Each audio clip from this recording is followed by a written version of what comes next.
بسم الله الرحمن الرحيم يسبح لله ما في السماوات وما في الأرض الملك القدوس العزيز الحكيم هو الذي بعث في الأميين رسولا منهم يتلو عليهم آياته ويزكيهم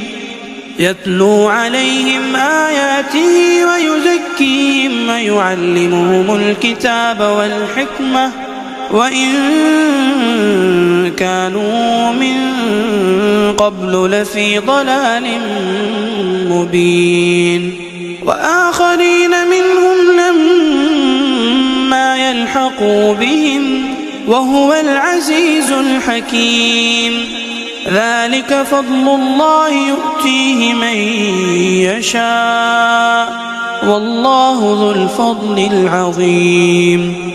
مثل الذين حملوا التوراة ثم لم يحملوها كمثل الحمار يحمل أسفارا بئس مثل القوم الذين كذبوا بآيات الله والله لا يهدي القوم الظالمين قل يا أيها الذين هادوا إن زعمتم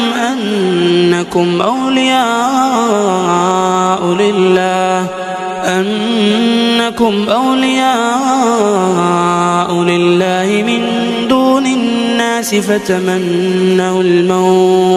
فتمنوا الموت إن كنتم صادقين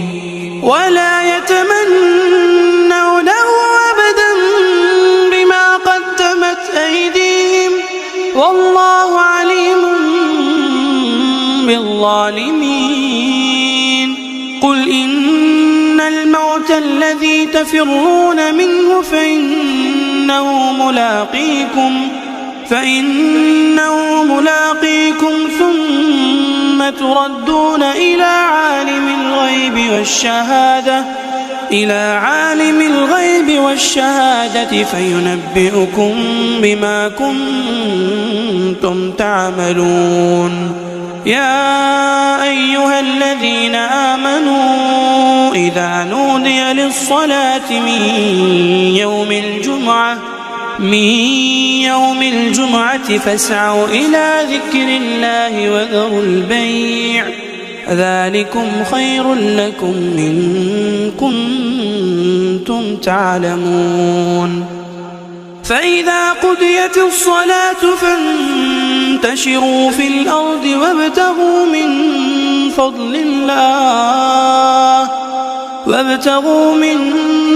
الله واذكروا الله كثيرا لعلكم تفلحون وإذا رأوا تجارة أو لهوا انفضوا إليها وتركوك قائما قل ما عند الله خير من اللهو ومن التجارة والله خير الرازقين